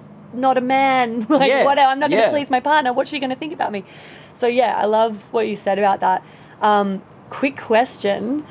so you mentioned urinals. Do men look at each other's dicks standing at the urinal? Is that why you get stage fright, or you just... I have no idea. Do you look I at hope people's not. dicks? No, and it's weird. And it's like what I would instinctively do is get my phone out to distract my brain from what's going on, but then realizing that's even creepier Having to get your my camera? phone out at the urinal. No, I honestly don't know what it is. I don't know. If I go into a cubicle, it's fine. Yeah. It's so fun. That's And my fair. brother, who very hilariously every time we're at the footy game or something, he will yell out. He'll draw attention to it. If I'm in the urinal, he goes, "Why are you in there, Jackson? Can't you pee at the urinal or something?" I'm like, "Fuck." It's a psychological block, right? Yeah, totally. And it's so weird. If no one's in there, pee fine. Someone Yep. walks in, you're like, Yep. "Oh." I You go, get it. "What is that? Why am I blocking get it?" it. You know, it's just... I totally get it. And I generally don't think it has anything to do with anything else but a psychological block. Yeah. I've got I think we'll wrap up soon with one particular question, but I wouldn't mind chucking the video on for it in case some gold comes out, because it sort of sums up everything we're trying to talk about.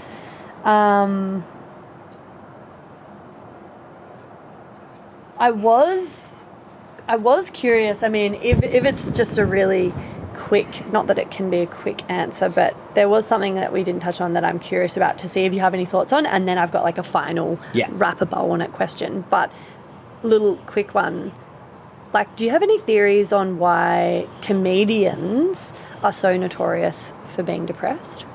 Comedy comes from deep pain. Yeah, comedy comes from really deep pain. It's a defense mechanism. Okay. You know, and if you can't laugh, you cry. So you just get used to trying to find funny things about tragedy or something like that. quite possibly. Yeah, I mean, Okay. it's as I said, I'm always only going to speak from my own experience. I don't know the actual psychological answer to it, Yeah. but you do tend to find some of the funniest people are actually deeply hurt. Yeah. Prime example is when Robin Williams ended his own life. It was like people go, David Letterman, it broke my heart. He still went on and did his show that night. He and Robin were apparently very close friends, and he gives this huge speech, and at the end of it, he's choking up and he goes, "I'm sorry, I didn't know you were hurting." And that's, to me, a real summary of it. It's a way of dealing with their pain. I use comedy a lot to deal with my emotions, to deal with my pain. And it's socially acceptable, especially as a man. Not as socially acceptable to actually just be real about talking about struggling, but if you turn it into a joke, that's one way to have an outlet and share a part of that with other people without it being "Oh, you're a pussy, mate." Yeah, it's because a laughter is a release of tension, right? A laugh is genuinely, that's why a joke is structured so that a setup creates the tension and the punchline is your permission to release it. And I think with comedy, a lot of people can use it to deal with their pain. I've always used comedy to deal with my pain. And almost it's weird because it's turning something bad into something good in certain circumstances. But it could also be quite unhealthy, I'm sure. I'm sure you can not take a subject seriously if you're joking about it too much. But you tend to find, I think you'll probably see it in a lot of interactions with people. If they're doing something that's uncomfortable or having a conflict in a conversation, they might actually laugh through it. Yeah. But you said to me the other day that you wouldn't do that, and you did do that. It's why are you laughing at that? You're actually upset. It's a pure defense mechanism, I think. Yeah. And there is a huge correlation. And if you apply it logically to stand-up comedians, you have the amount of how difficult that must be getting on stage 5, 6, 7 nights a week at late hours in front of a crowd of people. It is incredibly vulnerable experience. It is incredibly challenging.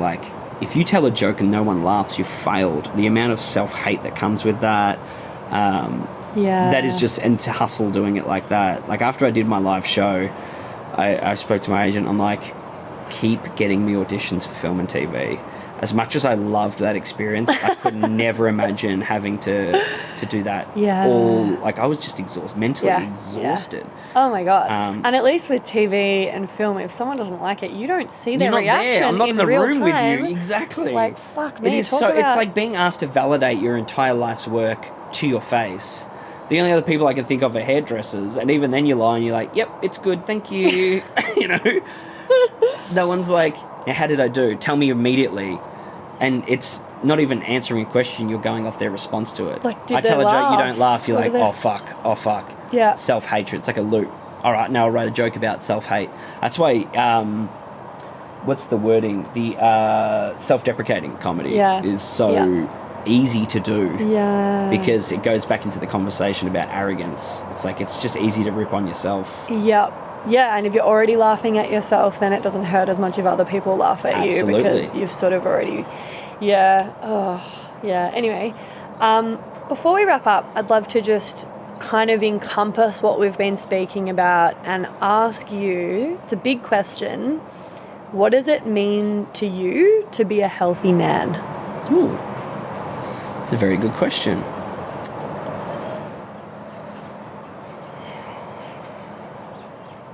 I don't know.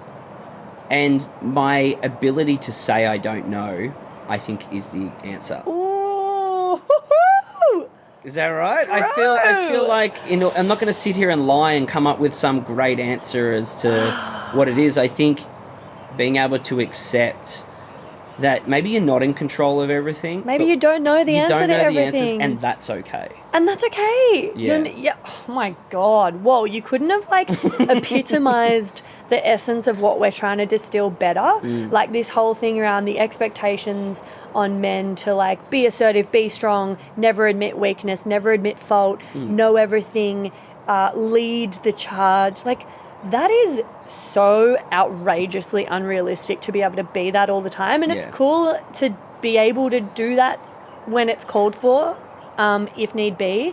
But I think a way more applicable skill, at least within the realms of relationship, probably not as a CEO, and that's why so many real hectic alpha giga chads are at the top of this wealth pyramid in corporate, but in terms of relationships, which to me is the most important thing, the skill and the ability to just admit that you don't know. What the fuck? Yeah. No, not enough people do that. No, the arrogance to assume you know everything too is Oh, you have to pretend at least you know everything. You in the should see the bedroom. embarrassment when I had to call the RACV to change my tyre for the first time. The dude's like, "What? Don't you know how to do this?" I'm like, "No, because I've never been shown. Why should I feel less of a man?" Yeah. It was ridiculous. I've been shown so many times. Yeah. My dad used to get us to change tyres all the time so that we would But also, know how to I'm do that. paying you a service. But I can't remember. Yeah. I do it so seldom that I couldn't guarantee that I wouldn't fuck that up. Yeah, I think it's so strong. It's again, going into I need help. It's the same thing. I don't know what I'm doing. I need help. There's power. There's so much power in that. Yes, yep. Strength in admitting that you don't know everything and that sometimes you need some help. And the courage to accept help when, to ask for it or accept it. Lots of power. That's beautiful. That's so beautiful because that is a healthy man, I reckon, that can navigate those waters without it having to mean something about his masculinity or mean that he's less of a man or be ashamed or embarrassed about that. But that's me now, right? So that's me coming off a journey of not being Yeah, that. of course. If you're feeling in any way you are not that at the moment, it's a matter of taking a step back and just assessing and learning, being able to grow. I was never in touch with my emotions. Therapy helped me dramatically in life. Yeah. And I'm constantly growing. I'm still making mistakes, but as Mum would always say, it's only a mistake if you make it twice. Otherwise, it's a lesson learned. And I think that's really important. So to not be so hard on yourself, but have the ability to admit fault and to learn and grow. That's how you'll grow. Whatever it is you're feeling, just feel it. Dope. Good choice of Love words that. for a recovering marijuana addict. Amazing. I've loved this chat. Thank you for the chat, buddy. I appreciate it. Is there anything else that you feel like we didn't cover and you want to make sure you just leave the listeners with, or are you pretty content with that? Lifeline. Google Lifeline. If you need help, talk to someone. Yeah. They don't know who you are. There is no obligation. It is a completely safe space. If you're feeling like you're at the end of the line, just call that number. Yeah. Beyond Blue. There are so many resources out there that can help you, there is zero shame in it whatsoever.